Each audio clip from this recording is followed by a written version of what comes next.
Hello everyone, our group topic today is International Factory Mobility and the Global Loyalty of Chinese Multinational Enterprises. There are 5 members in our group. I will be introducing the first part of our presentation. This is our catalog. There are 5 parts in total. Over the past 30 years, Chinese companies have grown very fast around the world. By 2023, Chinese overseas investment reached $3.07 trillion, ranking 6th in the world.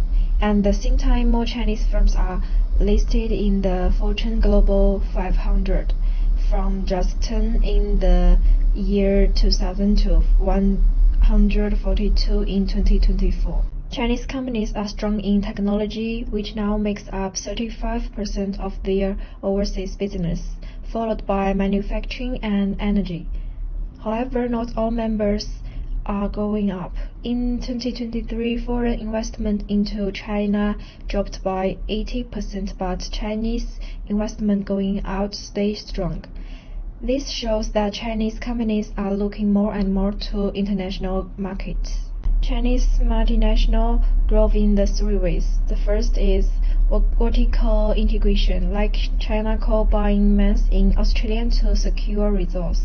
The second is horizontal integration, like Meiji building factory in Thailand and Poland to make home appliances closer to customers.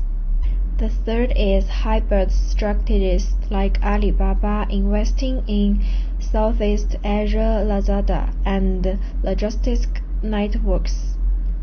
There are 2 main reasons why Chinese companies go global.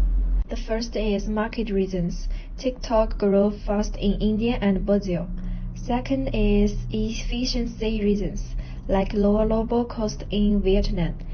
Their move help Chinese companies become stronger and competitive.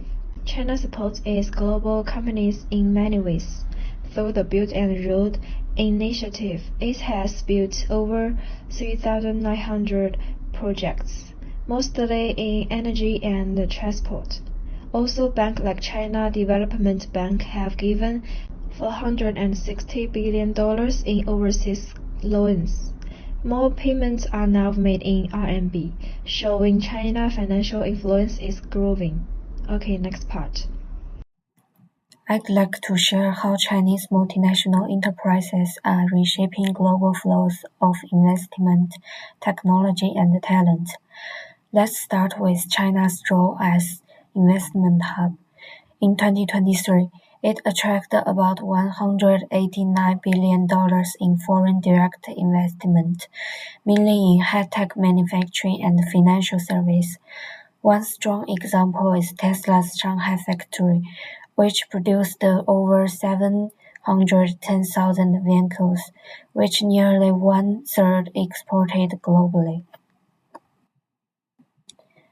At the same time, China is also expanding overseas.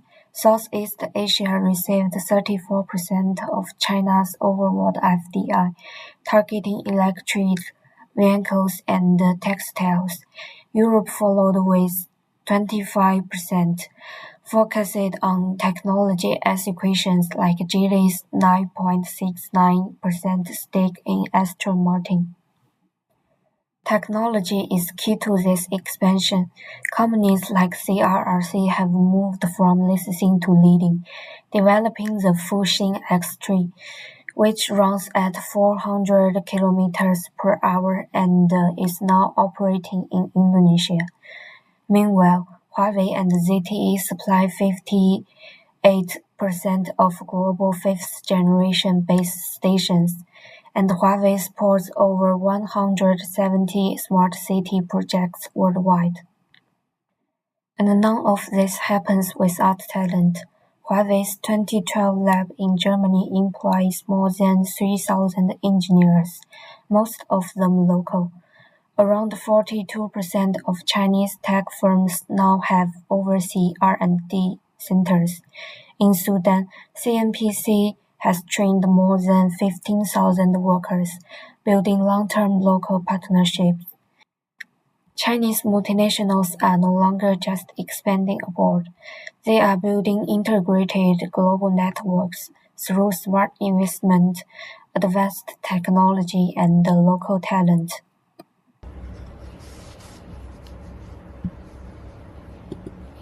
Challenges response to Huawei first 5G bans and U.S. accusation is responded by building local chips and focusing on Asia and Africa. AI in Malaysia. Malaysia launched its national AI system with Huawei chips. This caught energy used and market Huawei's first global rollout. Global expansion. Huawei sells in 170 plus countries, earning 65% of revenue overseas. Its growth of local product, not big acquisitions.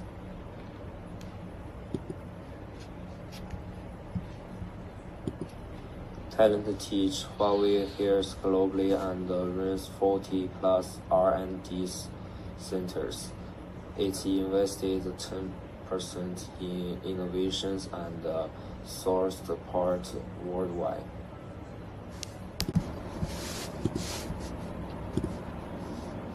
Strategic moves, market impact. BYD is expanding fast. In 2022, it opened its first overseas factory in Thailand, producing 150,000 EVs annually. By 2023, it's entire Europe, starting with Norway and Germany, pricing its EVs 20% below Tesla's Model 3. It sold 1.8 million EVs in 2023, ranking third globally, and reached 3.2% Europe market share, aiming for 10% by 2025. Its light battery was also licensed to Toyota for future EVs. BYD in Malaysia. In October 2022, BYD partnered with SIMDABI to bring EVs into Malaysia. The goal is increase brand visibility and accelerate EVs adoption. BYD committed to delivering green, high-quality petrol tailored to local needs, while supporting Malaysia's low-carbon development vision.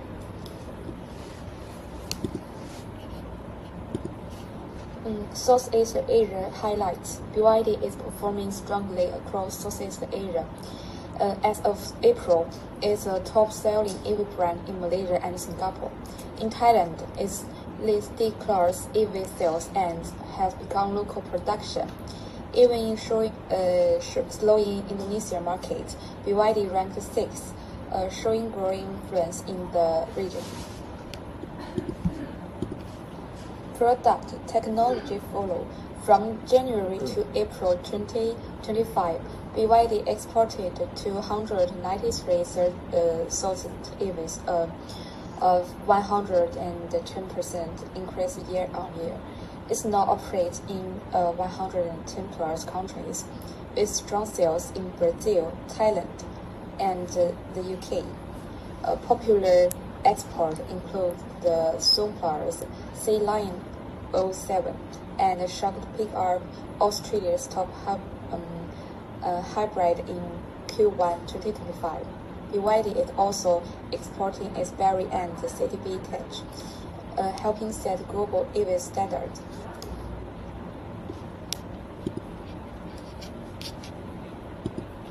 Capital talent follow. BYD has 9 overseas flights planned or running, with total capacity of 1.3 million units.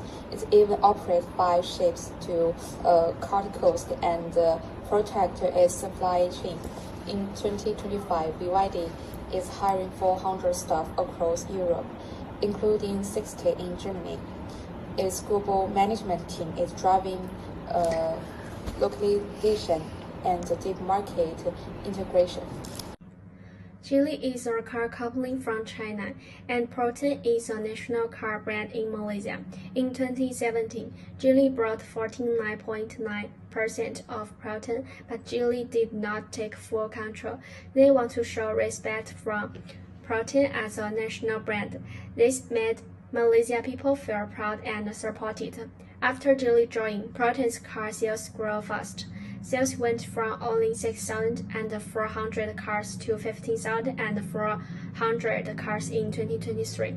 A new electric car called E.7 became the top-selling EV in Malaysia in early 2025. It has 26% of the market. Geely brought a new technology to Proton, like 800V fast charging and smart driving system. They also help build a smart car system just for Malaysia users. Geely worked with mainly local and Chinese companies to build car parts in Malaysia. They built a big car factory park called HTV by 2035. It will make 500,000 cars and 1 million parts each year. Half of them will be sold to other countries. Geely also helped with talent training. In 2022, a new school called China Malaysia Future College was started. It helps train students for jobs in the car industry.